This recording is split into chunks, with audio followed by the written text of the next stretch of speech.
I am sorry on behalf of the United States government. I want you to take this heartfelt apology. We are living in some of the scariest times that this country has ever seen. You are the light that they are afraid of, because this honestly is not right or left.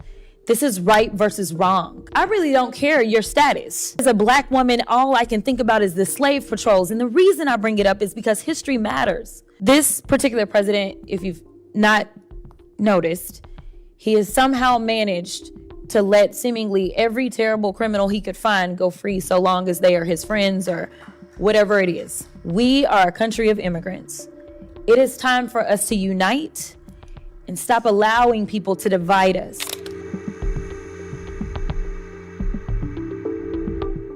Democratic Representative Jasmine Crockett raised doubts about border data released by the Trump administration during a televised interview. Crockett, who is running for the U.S. Senate in Texas, questioned whether the administration's immigration numbers were fully accurate. She made the remarks while appearing on NBC News' Meet the Press Now in a discussion focused on immigration policy. The Congresswoman was asked about falling border encounter numbers that President Trump has repeatedly described as a success. Crockett said she acknowledged what is being reported publicly, but expressed skepticism about the credibility of those figures. She argued that the administration had not always been honest in reporting statistics, citing disputes over job data. Crockett said those concerns made her reluctant to accept the border numbers at face value. She went on to criticize the administration's immigration enforcement as deeply inhumane in its execution. The Texas lawmaker said enforcement actions had occurred without congressional involvement or comprehensive reform. She emphasized that lawmakers should be working through Congress to address immigration policy in a lasting way. Crockett claimed there had been a historic number of deaths in ICE custody during the Trump presidency. The Congresswoman warned that people were being targeted based on their accents or appearances. She blamed recent Supreme Court rulings for giving the administration broad authority over enforcement practices. Crockett said that expanded power had allowed immigration action she believes violate civil rights.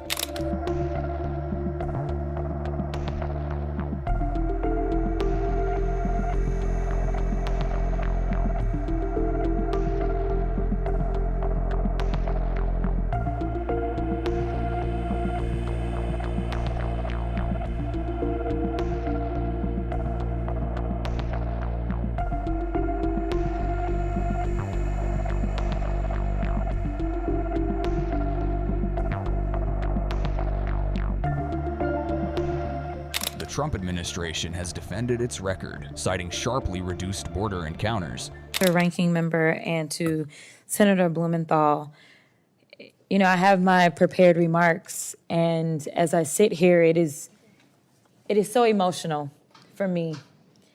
I just want to say, number one, I am sorry on behalf of the United States government, because regardless of who they claim to be, I am telling you that the best of us is present here, and we represent the United States as well. So I want you to take this heartfelt apology, something that I'm sure that they have not ushered a word to you about. And I also want to acknowledge how heroic you are. We are living in some of the scariest times that this country has ever seen, yet you have not backed down. I have seen your faces more than once. You refuse to go silently and into the dark. You are the light that they are afraid of, and I am so grateful for you being so heroic at such a scary time. When the history books are written, they will know your stories because you decided to be brave in the face of those cowards. So Representative Khanna brought up consequences.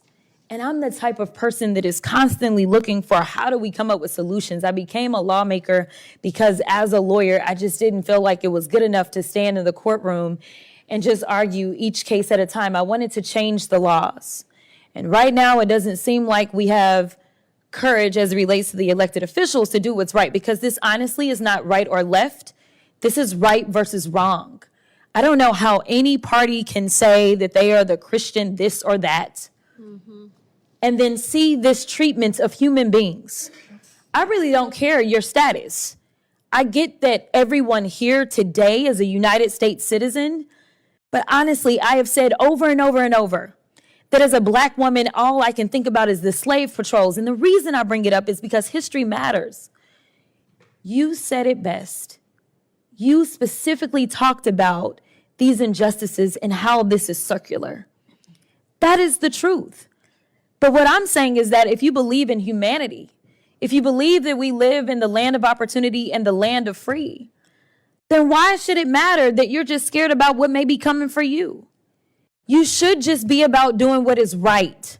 And that is why I'm so mad. So I want to talk about some things that I want y'all to do, because I know organizations are standing with you. They're supporting you. We know we've got great lawyers. Some of the things that I've been thinking about is this particular president, if you've not noticed, he has somehow managed to let seemingly every terrible criminal he could find go free so long as they are his friends or whatever it is. So I fully anticipate that going forward, he is going to say, everyone that is ICE, you are absolutely going to be protected from any prosecution once we lose, because we're going to lose because these policies are not right. I think it's going to be very important that, number one, you make sure you keep up with any and all evidence that you have of what took place. It's most likely going to be those local prosecutors that are going to have to go after these people. We have to make sure that they are held accountable, because there is no reason for us to have those images and you to have these experiences and you to experience this trauma. And then everybody say, well, we tried our best and our best just wasn't good enough. No, we have got to think outside the box. We have got to be aggressive, and we have to stand up for what is right.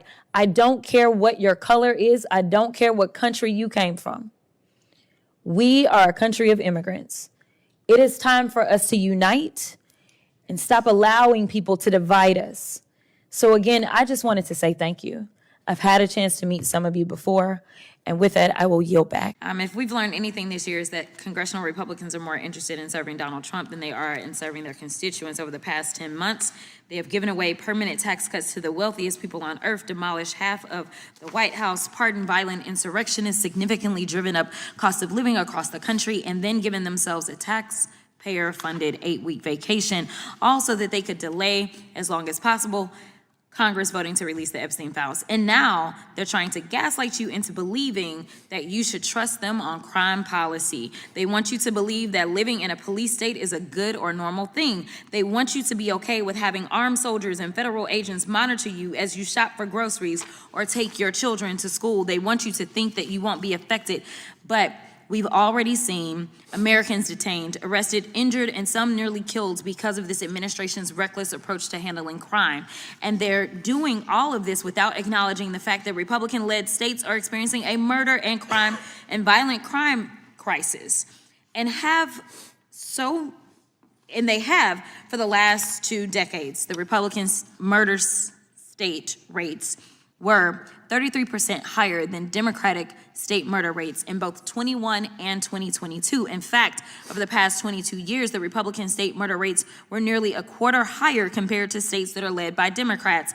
Even when you remove Democratic cities and counties from the Republican states' data, their murder rate is still nearly a quarter higher than states run by Democrats. Ms. Levine, how long have you studied crime? You're going to have me show my age. Is that nice? It doesn't show on your face, honey. That's all that matters. Let's just say about 3 decades. Okay, very good. So would you agree that factors like poverty, lax gun laws, and a lack of public services can lead to higher crime rates? Yes, I agree with that. According to the Census Bureau, states with the highest poverty rates are disproportionately Republican governed and often have laxer gun laws and less public services. Wouldn't you agree that these factors are likely why Republican-led states have higher murder rates than Democratic states? I would. In fact, I would like to lift up some research from one of our faculty members, Dr. Robert Apel. He recently conducted a study looking at the relationship between levels and quality of public assistance and crime. and found that there is the relationship in the expected direction. That is lower public assistance, more crime, more recidivism. Thank you so much for that. So not only are you likely to be a victim of violent crime in a Republican-led state, you're now less likely to receive victim assistance because of Republicans cutting resources for food, shelter, and transportation. This is what Donald Trump's America looks like. Never let a wannabe tyrant convince you that the only way for you to be safe is to live under a police state where he controls your day-to-day activities by means of military or armed federal agents. That's what we call a dictatorship. And I just want to be clear, because I appreciate what you just brought up, because I did serve as a public defender and a court-appointed attorney. So as we sat here, I remembered that one of the witnesses' opening statements, they mentioned the word why. And as Michael Jackson used to sing, why? We have not dealt with the why. We have not dealt with why crime happens. And if you understand the why, then maybe you can come to a conclusion. But as someone who has sat there with people that were too poor to be able to afford their own attorneys, I can tell you some whys. But what I am going to do is talk to you about why the idea that incarceration is the only thing that can fix anything, and the fact that we have two witnesses that are telling us that we need to go back to the '94 crime bill when we learned that all that did was drive up incarceration. It didn't drive down addiction, because addiction is actually an illness, but that's a whole other issue. And you can't incarcerate your way out of an illness, just like you can't incarcerate somebody that has cancer and believe that somehow they now will be cured. But I digress. What I will tell you is that we also know that the U.S. has the highest incarceration rate of any independent democracy on earth. Worse, every single state incarcerates more people per capita than most nations. In the global context, even progressive U.S. states like New York and Massachusetts appear to be extreme, just like Louisiana and Mississippi. In addition to that, the United States has the highest incarceration rate, the highest average firearms per 100 people, highest homicides per 100,000 people, and the lowest safety and securing rate of 12 countries in comparison. I had a 17-year-old that was charged with stealing food out of the concession stand at his high school. Unfortunately, in the state of Texas, at the age of 17, you are considered an adult. So what did they do? They decided to charge him with burglary of a habitation. He had an attorney that was not me when he went through this. They put him on felony probation. Ultimately, they revoked his probation because he was too poor to show up to his actual probation officer, as his mom was the one who was required to take off work so that she could take him in. I'm gonna wrap up, but this is really important for people to understand. At the end of the day, they ended up giving my kid the maximum punishment for less than $20 worth of candy that he stole out of the concession stand. Ultimately, I told them that it was a mistake to send him to prison. When he went to prison, he learned how to be a criminal. That's where he learned how to cook meth. The next time that I saw him, it was because he had committed a real crime. Ultimately, all that did was harm our communities. And I will be clear, this was a poor young man, but he was not black. So, and this was in rural Texas. Time has this expired. was East Texas. Time so has I want to expired. be smart about what we do with crime, and I want to make sure that Time we has are putting our expired. money in smart places. Thank you so much for